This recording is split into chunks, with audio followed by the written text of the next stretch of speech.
दोस्तों आखिर क्या हुआ जब हनुमान जी की आदि शक्ति बाली के अंदर समा गई और युद्ध होने से पहले ही ये युद्ध समाप्त हो गया।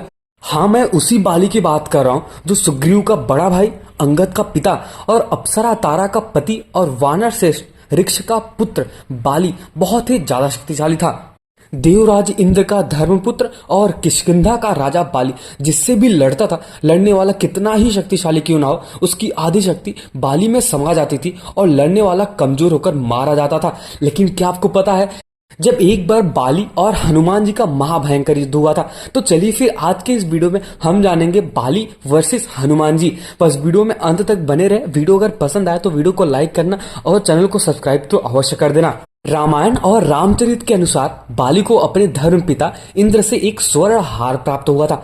इसी हार की शक्ति के कारण बाली लगभग अजेय और अमर ही माना जाता था। वही बाली जिसने रावण को हरा दिया था।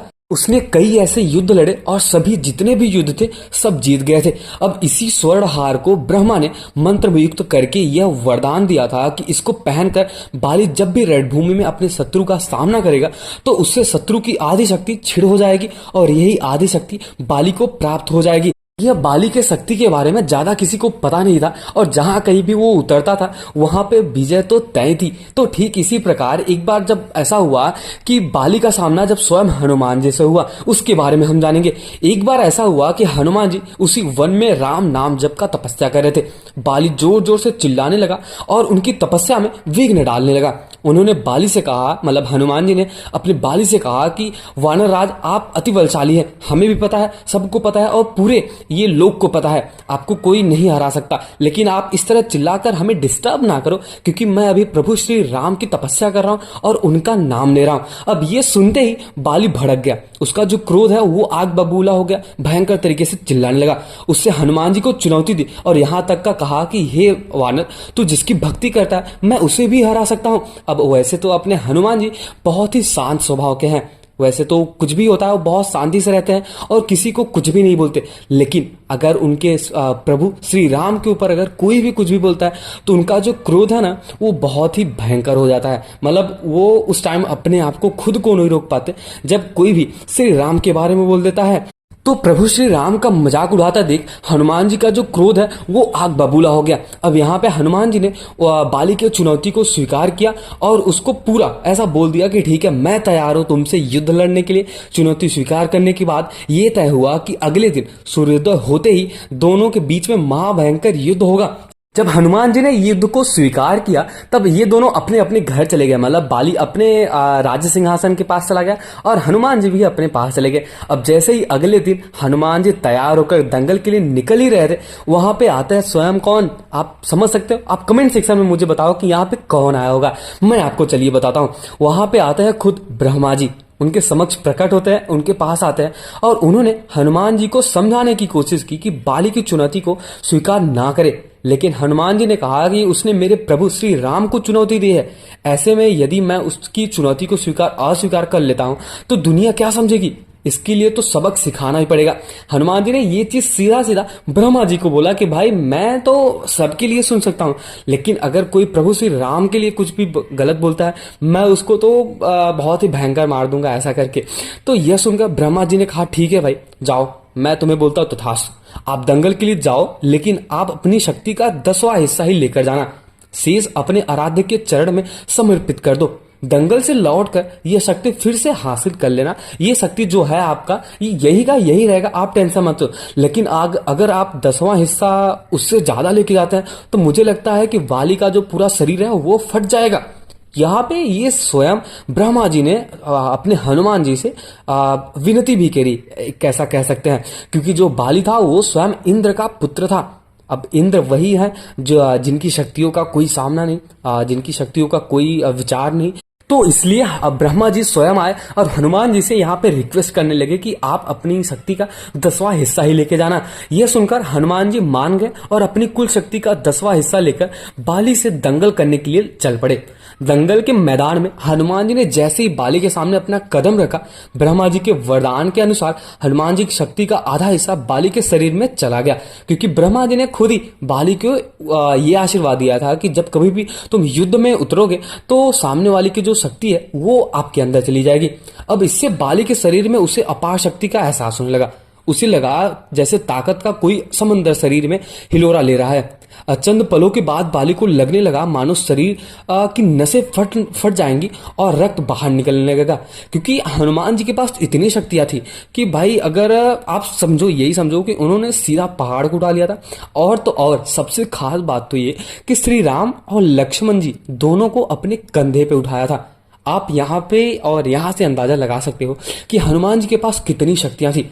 ठीक उसी प्रकार जो बाली था, बाली के भी शक्तियों का कुछ सीमा नहीं था, उसके पास भी बहुत शक्तियां थी। वही बाली जिसने रावण को हरा दिया था। अब आप ये समझ सकते हो या फिर ये तुलना तो आप कर ही सकते हो कि बाली जो रावण को हराया और हनुमान जी जिसके खाली आधे ही शक्ति से बाली की नसें फट रही है। अब आप ये सोचो कि अगर हनुमान जी और हनुमान जी और रावण का अगर महाभयंकर युद्ध होता तो क्या होता। आप यहां पे अंदाजा लगा सकते हो कि हनुमान जी अगर रावण से युद्ध लड़ते तो रावण की क्या दशा हो जाती। वही रावण जो बाली से हार गया था, अब वो वही रावण तो हनुमान जी से कैसे जीतता। आप ये कमेंट सेक्शन में मुझे बता सकते हो। तभी अचानक वहां पे ब्रह्मा जी प्रकट हुए और उन्होंने बाली को बोला कि खुद को जिंदा रखना चाहते हो तो तुरंत ही हनुमान जी से कोसों दूर भाग जाओ, और अन्यथा तुम्हारा जो शरीर है वो फट जाएगा। और मैं तो यही बोलूंगा कि जाके हनुमान जी से माफी भी मांगो, क्योंकि जो तुमने किया है ना, भगवान श्री राम का अपमान किया है वो भी हनुमान जी के सामने, वो बहुत ही गलत है। जाके हनुमान जी से बहुत ज्यादा दूर चले जाओ और तो और हनुमान जी से माफी भी मांगो। बाली को कुछ समझ में नहीं आया, लेकिन वह ब्रह्मा जी को यूं प्रकट देखकर समझ गया कि कुछ गड़बड़ है और वहां से तुरंत ही भाग खड़ा हो गया।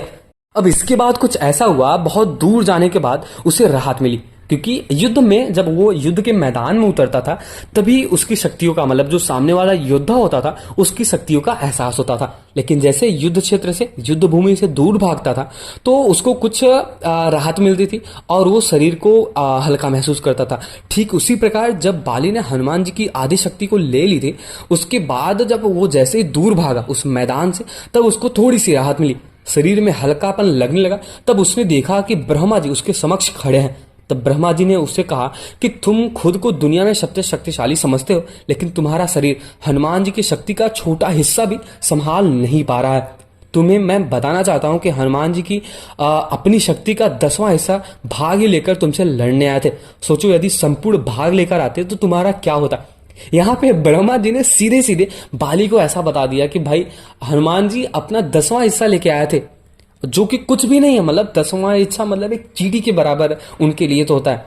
तो आप ये सोचो कि अगर वो 50% लेके आते या फिर 70 या फिर 100% लेके आते तो तुम्हारी क्या हालत हो जाती। मुझे लगता है कि जैसे वो युद्ध क्षेत्र में अपना पैर रखते और जैसे तुम उनसे ये मन बनाते कि अब मैं युद्ध करूंगा हनुमान जी आपसे, तो क्या दशा हो जाती।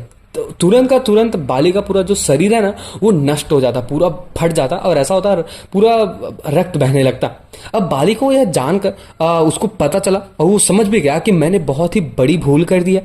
हनुमान जी के सामने स्वयं प्रभु श्री राम की अपमान भी कर दिया है। और इससे जाके बाली जो है स्वयं हनुमान जी से माफी भी मांगता है। और बाद में बाली ने हनुमान जी को प्रणाम भी किया, माफी भी मांगा और बोला कि अथाह बल होते हुए भी हनुमान जी शांत रहते हैं। मतलब उसका जो मेन कारण क्या है कि हनुमान जी शांत इसलिए रहते हैं क्योंकि वो राम भगवान की धुन में मग्न रहते हैं, राम भजन गाते रहते हैं, राम जी को सुनते रहे। और एक मैं हूं, और बाली ऐसा बोलता है कि एक मैं हूं जो अपने एक बल के बराबर भी नहीं हूं, मतलब हनुमान जी के एक बल के भी बराबर नहीं हूं, और उनको ललकार रहा था, मुझे क्षमा कर दो हनुमान जी। अब यही आप समझ सकते हो कि हनुमान जी के पास इतनी शक्तियां थी जिसके 10वें हिस्से से ही खाली बाली का पूरा जो शरीर है वो फटने लगा। अब आप समझ सकते हो कि अगर वो किसी और योद्धा से लड़ने जाते तो क्या होता। अब ठीक इसी प्रकार जब बाली हनुमान जी से माफी मांगते हैं और उनका ये कारण भी पूछते हैं, मतलब ये ऐसा क्यों, मतलब हनुमान जी के पास इतनी शक्तियां होने के बाद भी इतना शांत क्यों रहते हैं और हमेशा हमेशा कुछ भी समस्या आ जाए, कुछ भी प्रॉब्लम्स आ जाए, हनुमान जी वहां पे खड़े ही रहते हैं। तो उसका एक ही रीजन हनुमान जी ने बताया कि मैं प्रभु श्री राम का नाम जपते रहता हूं और उनका नाम लेते रहता हूं।